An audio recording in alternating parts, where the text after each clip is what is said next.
HR Basics is a series of short courses designed to highlight what you need to know about a particular human resource management topic. In today's HR Basics, we explore performance appraisals, focusing on the development and management of effective performance review tools.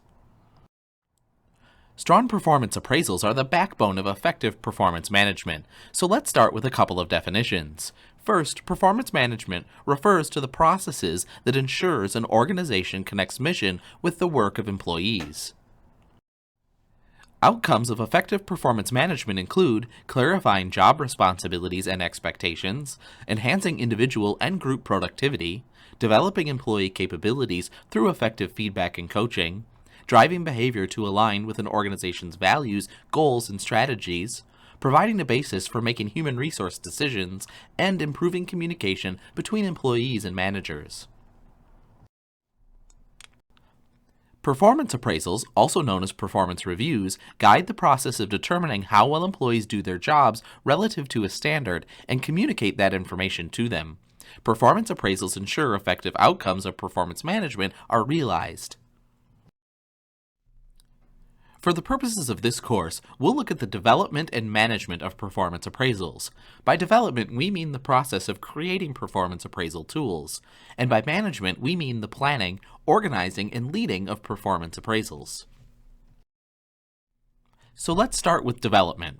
When developing your performance appraisal tools, align your organizational culture with the tool that you design. When developing a performance evaluation form, do your homework. Find evaluation forms from similar organizations or organizations that share your philosophy of performance management. Use Google or other internet research tools to find organizations or professional associations that provide good examples of what performance tools should look like. Review these results or forms for characteristics that fit your needs. Get inspired through what others are doing and consider how these tactics might be applied in your performance appraisal development. Perhaps most importantly, your performance appraisal tool should be easy to understand and use. Provide clear instructions and examples so managers and employees know exactly what information is required in each section. Make sure your evaluation form follows a logical, sequential order. Document design is critical when creating your evaluation form, and avoid forms that require a lot of jumping around or cross-referencing. While it's up to an organization to decide which elements to include in an appraisal, there are 6 recommended elements I'd like to explore. First, demographic information. Second, rating methods. Third, job application or job relatedness. Fourth, self-evaluation. Fifth, SMART goals. And finally, 6, employee development tools.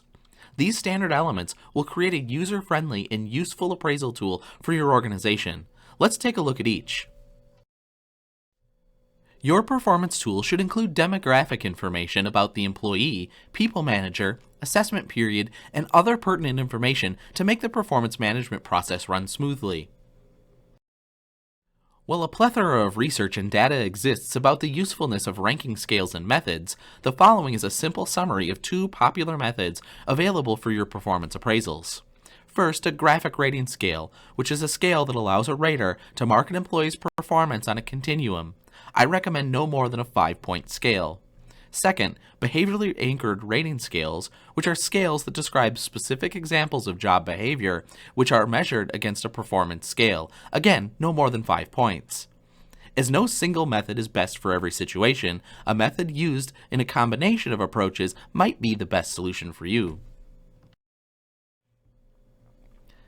Next, your performance tools should be job-related, connecting the work an individual does with organizational mission and results. Your performance appraisal tools should be directly connected to an employee's job description. Create different evaluation forms for specific roles. Notably, distinguish non-supervisory and supervisory roles. This might mean separate forms for job groups, classifications, or types. I recommend a flexible form that references the job description of an employee when addressing role-based competencies. Including employee self-evaluation as part of your performance management process gives employees an active role to play. Done properly, employee self-evaluations can provide several key benefits to the organization.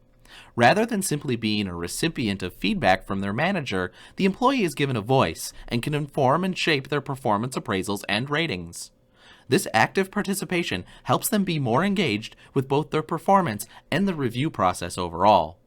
And a self-assessment allows the manager to view performance through the employee's eyes.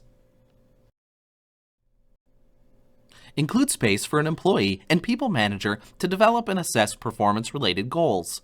A goal is a statement of desired outcomes towards which effort is directed.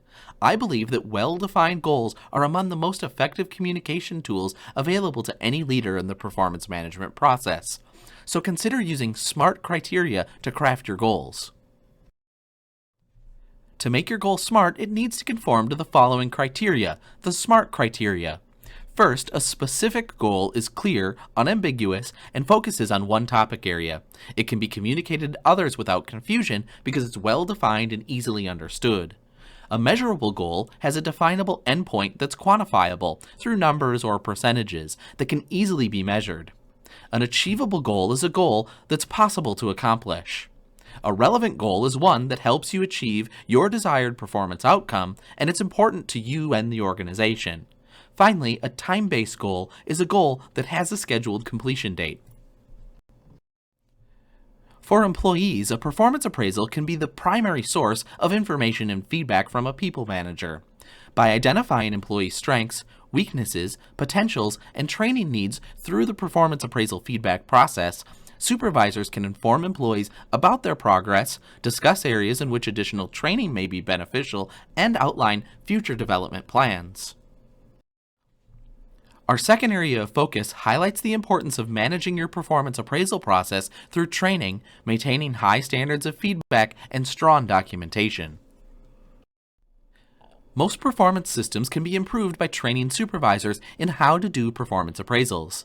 Since conducting appraisals is important, training should center around minimizing rater errors, providing great feedback, and giving raters details on documenting performance information. Feedback is essential to any strong performance management system. Both positive and constructive feedback should occur as soon as possible. No performance feedback should be left to an annual performance appraisal meeting. I often say there should be no surprises in performance management. It's critical to be specific when providing performance feedback. As a matter of fact, a recent Gallup study shows the impact of different kinds of feedback on employees. The most telling conclusions from the studies include the following. Managers giving little or no feedback to employees result in 4 out of 10 workers being actively disengaged at work. Employees receiving predominantly negative feedback from their manager are over 20 times more likely to be engaged than those receiving little or no feedback. And finally, only 1% of employees who received positive feedback were actively disengaged, compared to a whopping 40% of those who didn't receive feedback at all. There's a simple acronym and model to help you give great feedback. The Earn Feedback process defines a method for communicating feedback for maximum clarity and development. First, event. Provide your employee with the place and time during which the action or behavior which you're providing feedback was observed. Next, action. Describe the specific action or behavior that you're providing feedback on. Result.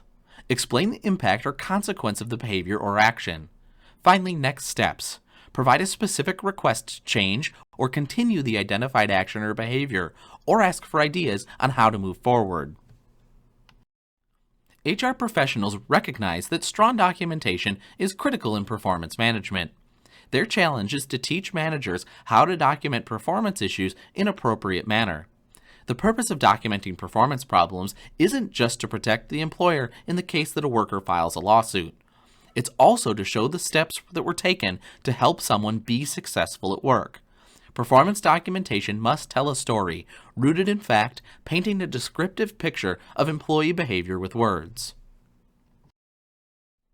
Good documentation creates credibility for the employer by showing that employees are treated in a fair and consistent manner. However, some common mistakes in documentation are made. Here's 3. First, making vague, unclear statements about what the employee needs to do to improve. Second, adding personal attacks or subjective comments. And third, providing little or no evidence to support decisions of discipline or performance management intervention. Regardless of the approach used, managers need to understand the intended outcome of performance management systems. When performance management is genuinely used to develop employees as resources, it works. In its simplest form, performance appraisals are observation. Here are your strengths, your weaknesses, and here's a way to develop for the future.